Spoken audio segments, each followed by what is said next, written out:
Hello and welcome. Thank you for joining us for Tips for the Transition, the Career Roadmap podcast. I'm Maria Tomás-Keegan, your host. And as a career coach, I help professional women who feel stuck. Together, we position them for the career they really want that fulfills them and creates more harmony in their lives. Because when your career isn't a soulful fit, it becomes a soul sucking experience. So, in each weekly conversation we have here with an inspiring guest, can be a resource for you to become more confident and resilient and brave, and to make the moves you want to make with more ease and grace. So, if something strikes a chord as we're having this conversation and you want more information, check out the show notes below for contact information for my guest and me.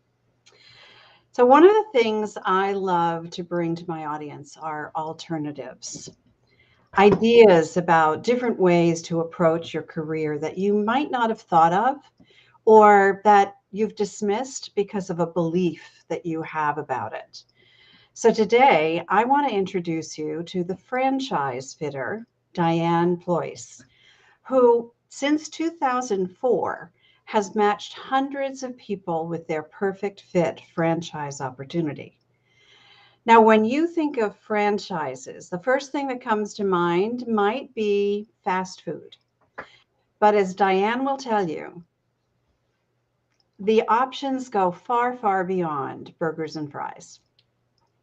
When she finds the right fit, she then successfully guides her clients to avoid rookie mistakes and does all this at no cost to her clients. And as a result, they create wealth, make an impact in their marketplace, and enjoy the systems already in place to accelerate their path to progress, to success. I'm excited to maybe break the misconceptions around franchises.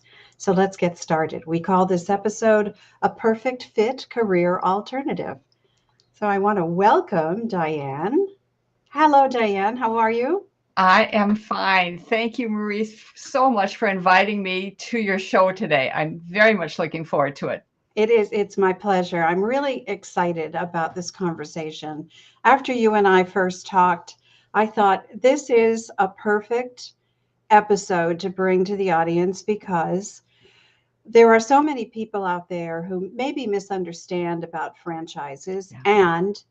and who are looking for alternatives and don't really know where to look. Right. So I'm really happy that you've decided to join us.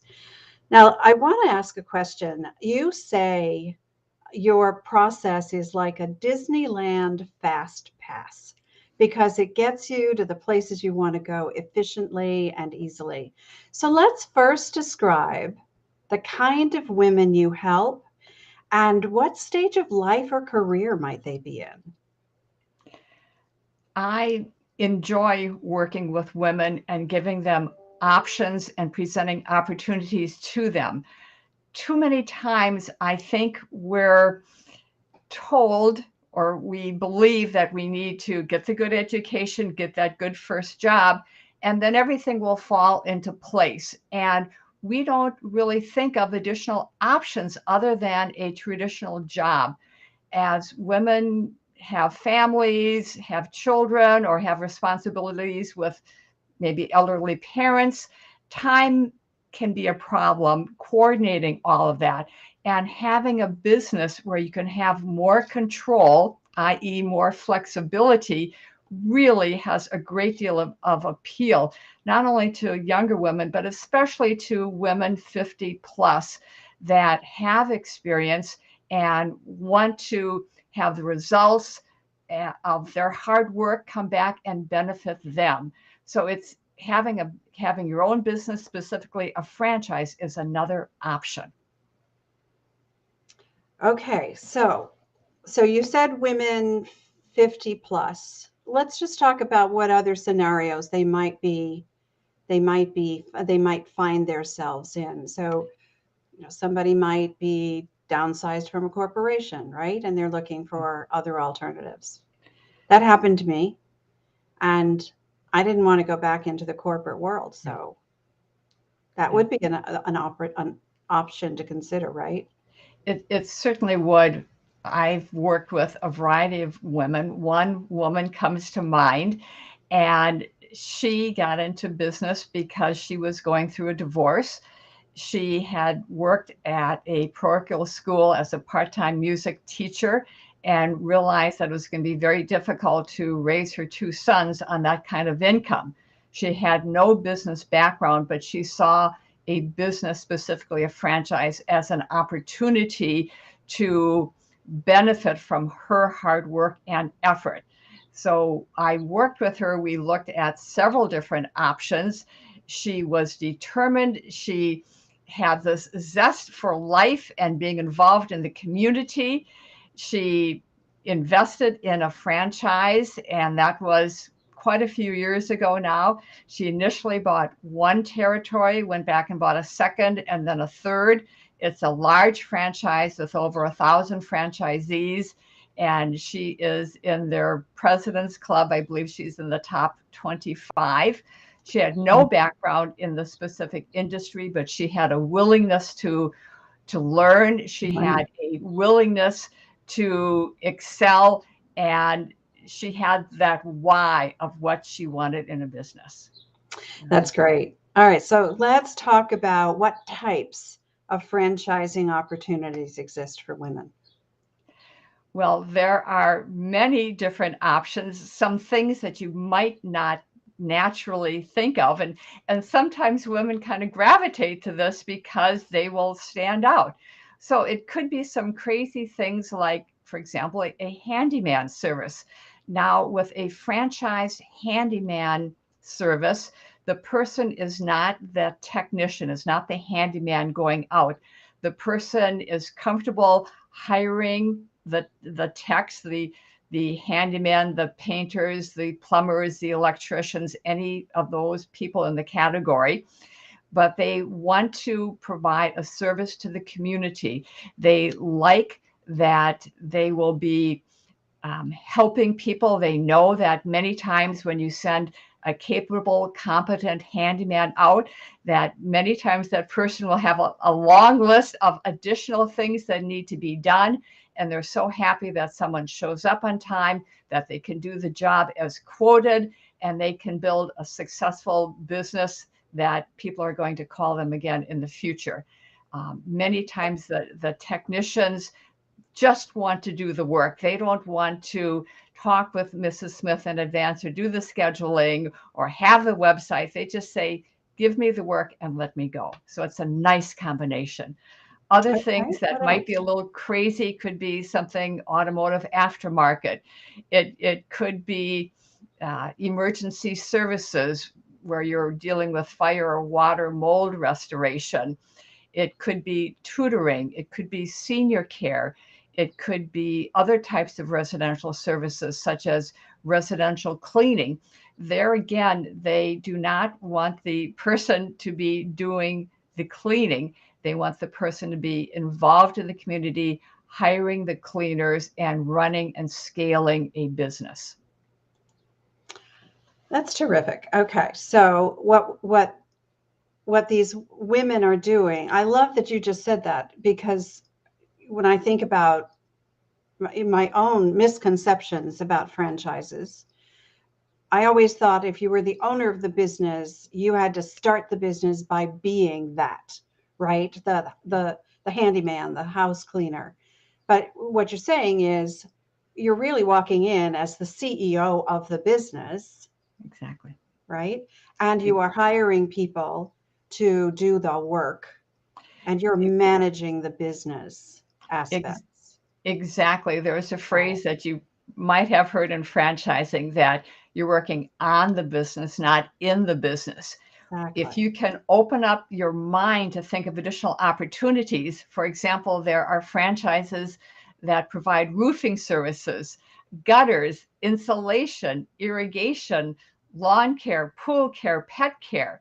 Wow. Now, you don't have to have a swimming pool to have a lawn or have a pool service. You don't have to have a lawn yourself to have a lawn care business. It probably helps, but nonetheless, you're looking at it as the owner of the business, and you recognize that there's a need, and you've got a franchise that has the infrastructure to help with that.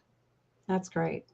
Okay, so let's talk about the options that exist for women who want to keep their current job for the, the sense of security that brings, but diversify her earning potential. Tell us what that would look like. Sure. Those are what we call manager-run businesses. So the person does keep their job and they hire a manager to run the business, and they manage that manager. Usually these are what we call multi-unit options. So usually you'll open up one location the first year, a second location the second year, a third location the third year. And by that time, you're usually cash flowing nicely and can say, gee, do I want to continue growing and scaling my business and say goodbye, or do I want to keep it? It's a nice transition strategy. It's a nice safety net if you're in industry that is susceptible to downsizing. Some of the companies might be fitness. There again, they're not looking for you to lead a fitness class or necessarily be in fabulous shape. But you look at that business and you say, I can run it through a manager. I like that it's a membership model. I like that I can grow and scale it. And when I hit that break even number, a great deal of that revenue falls through to the bottom line and directly benefits you. So that's one example. A hair salon is another one. There again, the owner would not need to be licensed in cosmetology, but they should be leaders. They should be a person that is comfortable hiring and managing stylists. And there again, they would probably open up one and continue to grow it. Some of the franchise salons, the average owner has 6 studios and the big guys have 100. So it's a totally different way of thinking about it. We are breaking away from the confines of a job that's very defined and saying, let's look at your skills and what you bring to the table and combine it with a strong franchise company to give you another option. Okay, so you just mentioned skills. So I want to dig into that just a little bit. What types of skills are franchisors looking for in their franchisees? They are looking for someone who is coachable, someone who appreciates a guide and can follow it, someone that has that fire in the belly and says, others have gone ahead, I can do it too, I can figure it out, I can learn, I can do it. Not everything is going to be easy. They're going to have to be resilient and have a little bit of grit. Someone who is a leader, someone who is comfortable hiring, managing, training people. Also, someone who likes to be involved in the community is another big plus. Okay. Of course, someone who understands financial statements, another plus there. That would be a plus for sure, yeah. But all of that can be learned as well. And what I love is what you said is that the franchisors don't leave people hanging. They come in with back end systems, right? And models to follow. And if you follow the model and it has been proven as a successful model, and you love the business, or you love being in that business, I would imagine that this could be a win-win. Absolutely. So the franchise company should have the systems and the infrastructure in place, the digital marketing, etc. One of the very nice things about franchising is you get to investigate it. It's pretty transparent. So you're going to be learning about all of these things from the franchise company, usually through a series of calls, mainly Zoom calls. And then you get to talk to existing franchisees and verify everything that you have learned so far. So you can ask the existing franchisee, so when you went to training, what was it like? And when you got started, how long did it take you to hit break even? And does the franchise company continue to support you years into the business? So you get to learn and verify.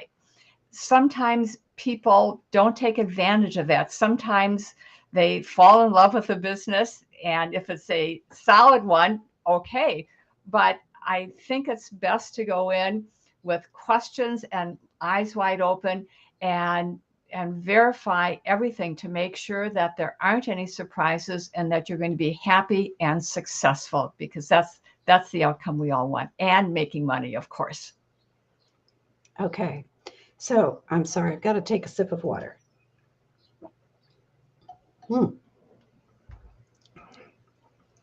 So I have a question for you. You call yourself the franchise fitter. How do you find the right fit for people? What's the process you go through? We have a defined process. We start with an online questionnaire. It's 4 pages. It only takes 15 or 20 minutes to complete, and it allows people to get started. Then we do a consultation call, and that's an in-depth call, usually a good hour and a half. And I ask people to block off 2 hours to make sure we have enough time and that I can answer their questions. During that call, I want to learn all about them.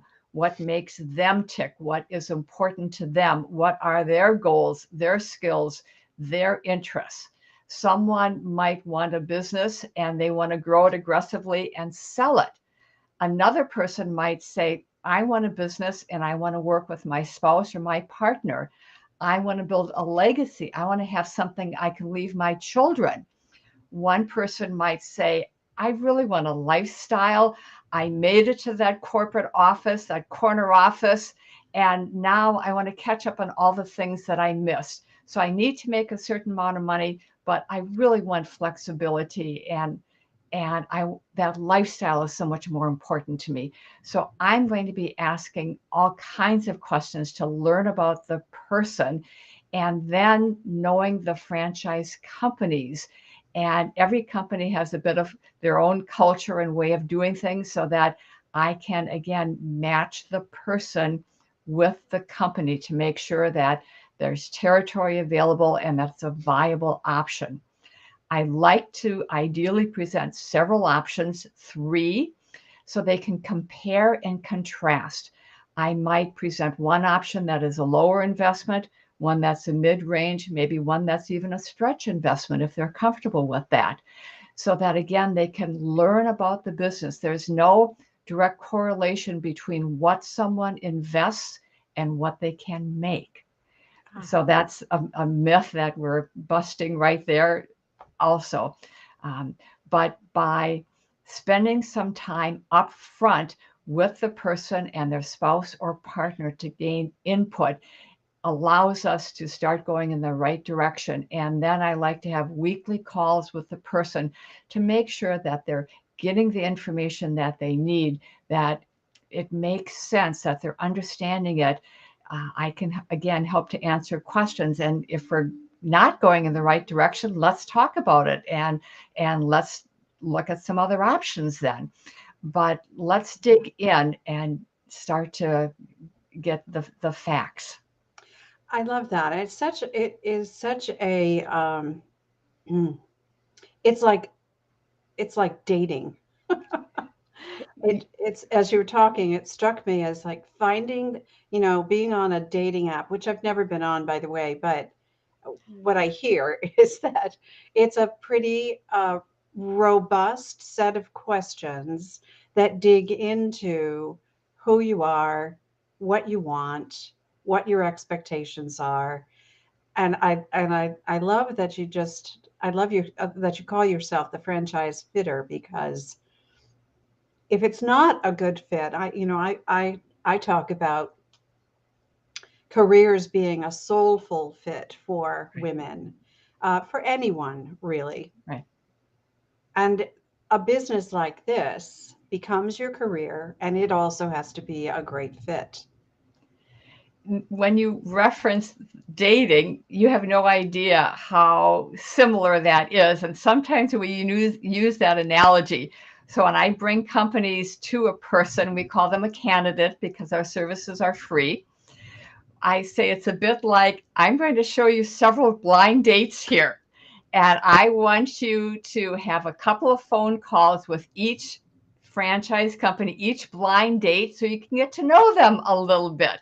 Yeah. And then we're going to narrow it down so you don't go crazy and can focus a little bit. And as we go through the process, your second date might be having coffee and you're learning a little bit more. Maybe you're learning about the training program and you're liking this. So then it might be like going to dinner and having a longer conversation and meeting more people. And at the end of the process, there is a day called Discovery Day or Meet the Team Day or Confirmation Day. And that would be similar to meeting the parents. You're verifying everything, you're asking the last questions, you're confirming everything.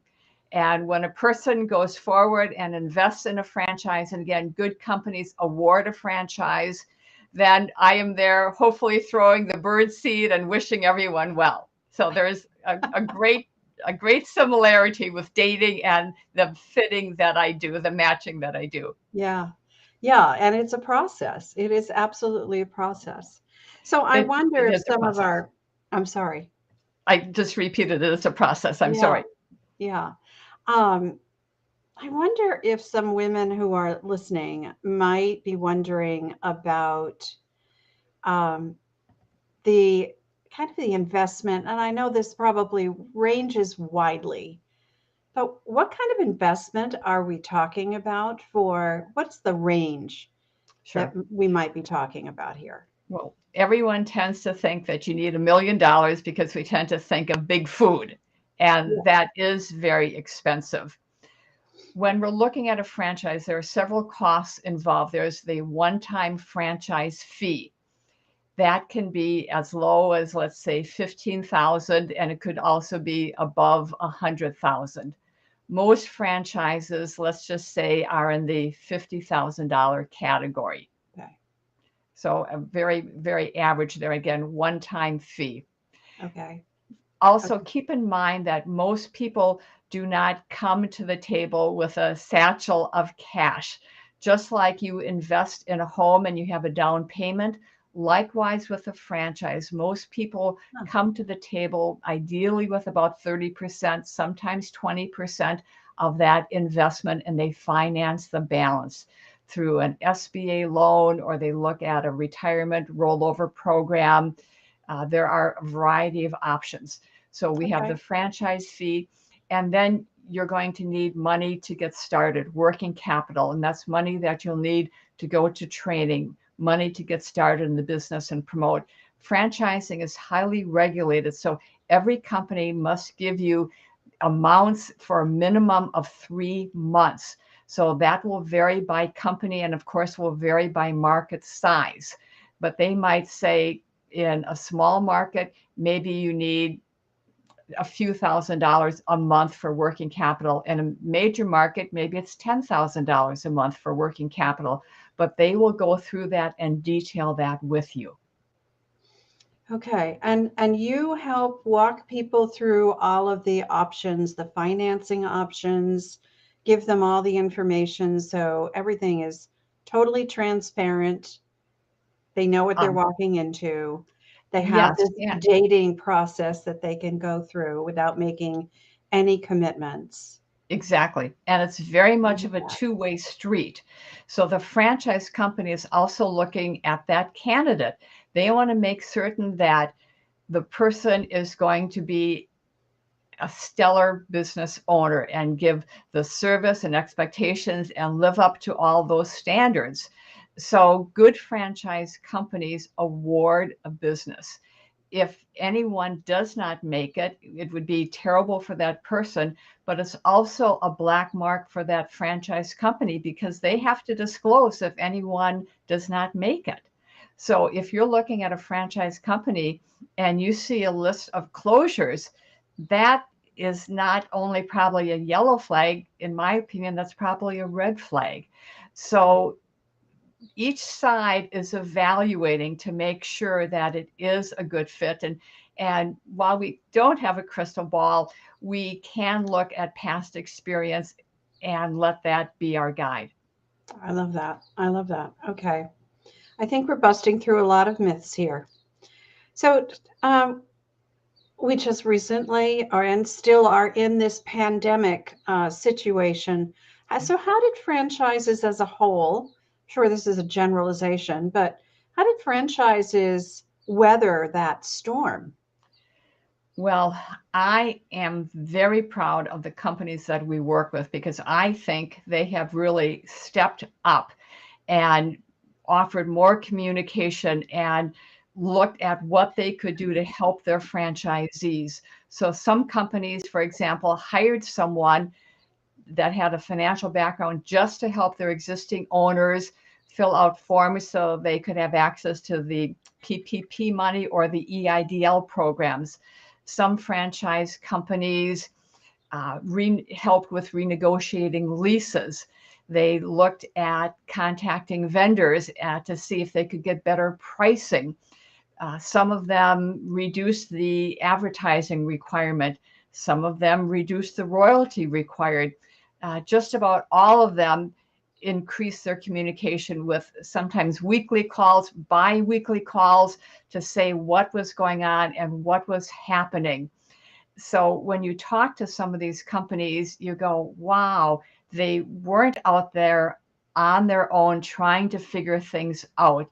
And again, it's not only the franchise company helping, but you also have all of your other franchisees, all your other neighbors, and they can help as well. Back when I worked for a franchise company after 9/11, we immediately set up calls with some of our franchisees that were doing very well because some were hit a lot by that, and we talked about that. So we shared best practices, and sometimes when business is cruising along, you forget some things.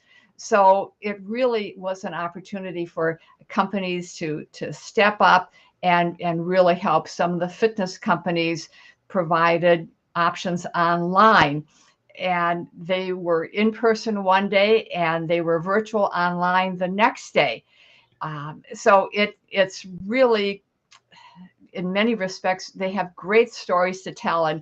And sometimes the news is looking for something that's going to bring in viewers, and they talk about all the trouble some of the restaurants are having. But keep in mind that there are other businesses, again, particularly service-based businesses that were deemed essential, that did very well. And they're not touting that because they don't want to, they're simply providing that service. They're not taking advantage of the situation, but they were able to stay open and provide services. That's a really great story. I like that story. And that's it's encouraging that there is some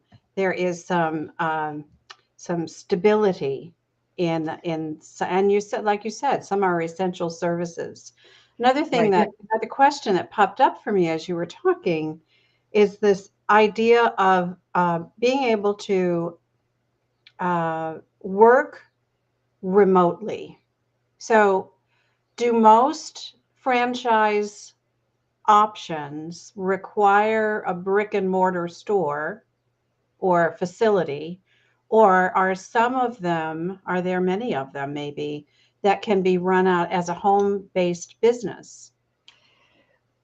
There are many options that do not require what we would think of traditional brick and mortar or traditional retail. However, many of them might be able to start from a home office, but more than likely they will want the business owner to start from a small office suite. And that usually is just because of Google Analytics and being able to get more eyeballs to the website by having that location. Yeah, Yeah. yeah. And there again, think in terms of, let's say, a senior care business where you're hiring the caregivers that are going out to the homes and providing the service. Most of the time, the business owner is starting in a small office suite, one that is convenient, usually has free parking, and it can be small. And as they grow and scale and hire more caregivers and hire more office staff, they may actually outgrow that office, but they can then move to another office suite. And the person who is receiving that care at home, they don't really care where that office is located. Right. They just know that they've got a caregiver that cares for them, appreciates them, shows up on time, and provides the needed services. So there again, you're matching your office with the revenue coming in, and it just makes a great deal of sense. Yeah, I like that. There just seems to be a lot of flexibility around this. There are a lot of choices. There are a lot of industries that we could explore. It might be something you've never thought of before. That is franchise. It's out there as a franchise. So why would you say is now a good time for for women to explore franchises as a means to business ownership? Well, with people working at home, not everyone misses the office politics, not everyone misses the commute, and they recognize that they can contribute more. So I think women are looking at more options. It certainly makes running a household or caring for children easier if you don't have some of that commute or some of those other things.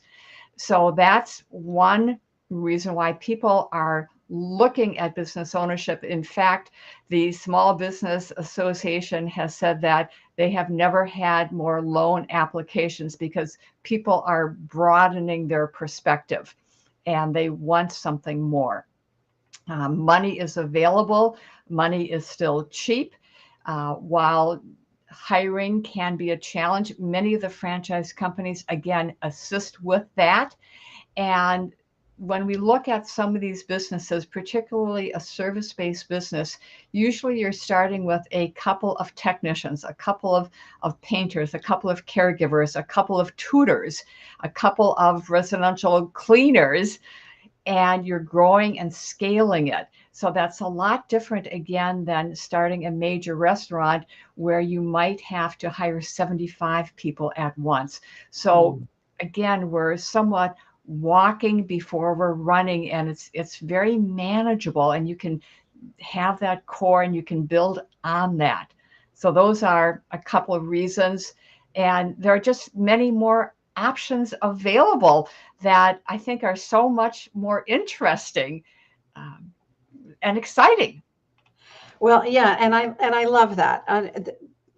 I believe in having options. I believe in having alternatives and exploring the possibilities that are out there. Because, as you just said, it's exciting to know that there are who, you may never have thought about being a business owner, but why not? Why not explore it and see if there is a fit for them out there that is a good fit in an industry that they could love, that they might have, thought about. I mean, I just think about one of my passions is interior design, accessorizing, and staging of homes. So I wonder, I've never explored this. Is there such a franchise out there? There would be options that would be somewhat close to that. Okay. And let me also just say, if we don't limit ourselves and we look at options, in my opinion, it's still a win-win, because if a person determines that a business is not for them, hopefully they go back to their job with a new commitment and a new zeal and zest, because they say, you know what, this job, it fits me better and I'm going to Yeah. stay with it. But hopefully they will then be happier in it. And if Right. it's not, they're making the choice then to go with the business, and it's their choice. And we know that when we make that decision, we usually go forward with confidence and we work it. And it's based on actual fact. right? Yeah, So we've explored things. And for that person who is working in a job, exploring franchising as an option and not and realizing that it's not for them, the job that they're in is not the be all and end all either. right, So then they right. come, if they're looking for franchises, they go for you. If they're looking for finding a soulful fit in their careers and it's not franchising, they come to me. So, Exactly. Yes, right. yes. All right. So, Diane, with every episode, we end the show with practical tips and strategies that you can share with our audience so that they can walk away with some information that they can actually put to good use. So that's why we call this show Tips for the Transition. So what's your first tip? My first tip is to keep an open mind. Love There are a number of options available. It's not just a job. And I think the pendulum is swinging back to business ownership. Maybe 10, 15 years ago, it was more corporate, and now we're seeing that shift. So keep an open mind and explore what's out there. absolutely. That's number one about so many things in our lives, right? Just keep an Hmm. open mind. Don't, just open the aperture a bit, take the blinders off and explore what's out there. Okay, what's tip number two? Tip number two is do a self analysis. Look at your skills and look at your why. What do you want to accomplish? How would a business help with that? So be honest with yourself. When I worked for a franchise company that did packaging and shipping, sometimes the men would love that they could make crates or custom boxes for things, and that would be exciting. But nothing happened until that sale was made. And if they couldn't fulfill that function, they did not have a good business. So be honest with yourself with the time that you can invest and with your skills. And what you want out of it. Yeah, absolutely. Self assessments are really, really good for so many things. Do you have a third one? The third one would be ask a lot of questions and do a good investigation if you look at a business. Take your time, talk to people. One caution would be sometimes people talk to their next door neighbor and say, I'm thinking about doing this business. What do you think? And that next door neighbor would never do a business, and they're concerned and they say, oh my gosh, I had an uncle who lost money, and oh, I don't think that's good. So make sure if you're getting opinions that you're talking to other business owners or someone who knows you, who knows what your goals are and what you're trying to accomplish. Otherwise, there will be many people that will torpedo your dream. Yeah, for every person you ask, you'll get a different opinion. Yeah.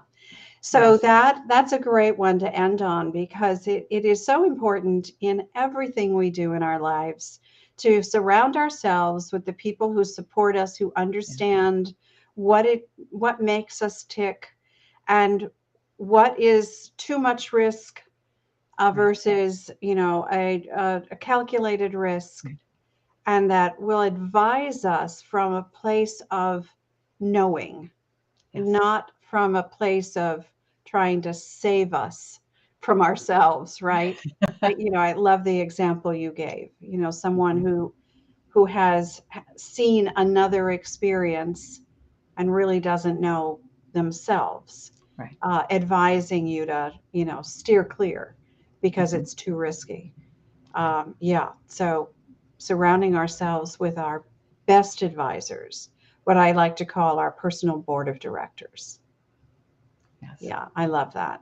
Diane, this time went by so fast. You shared so much great information with us. I really want to thank you so much for being here and sharing your passion. It's so obvious that you are very passionate about helping people find a way to get into business ownership that is well informed. Exactly. It's my pleasure, and I think that you have such an incredible, important role when you're talking to people in their careers and helping them and assisting them, and again, understanding them. Yeah. So I think we're all looking for a little bit of direction, and that world changes. So we need some guidance. Yeah. Yep. And there are people like you out there. And that's why I like to bring you and people like you to this show, because I believe that everyone needs options. We need to know that there are alternatives out there that we may never have thought about. Yes. And yeah, so all right. So I know there are going to be some people who want to reach out to you, ask you some questions directly. So tell us what the best way for them to connect with you is. The best way is to go to quickchatwithdiane.com and schedule a call. They can also go to my website, dianepleuss.com. Diane is with one N. My last name, Pleuss, which rhymes with choice voice or Rolls Royce, is spelled P as in Peter, Leuss as in Sam, Sam. I post regularly on LinkedIn. The advantage of adding the tagline, the franchise fitter, is if you can't remember how to spell my name, you can simply put in the franchise fitter and you should be able to find me. And Oh, I that's post great. regularly on LinkedIn so people can again get additional information and get a feel for me and how I like to work. That's fabulous. There's so many ways for people to connect with you. I love that. Diane, thank you again for being here with us. My absolute pleasure. You're welcome. All right. And I want to thank everyone else for watching and listening. I appreciate that you're a part of this community. And if you enjoyed this episode, please leave us a comment or review.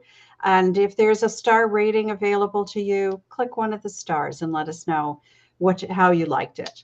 So, as I said at the top of the show, I love creating and sharing resources for professional women who feel stuck in their careers. So, if something in this episode resonates with you and you'd like to get a fresh perspective, I suggest you reach out to me or my guest.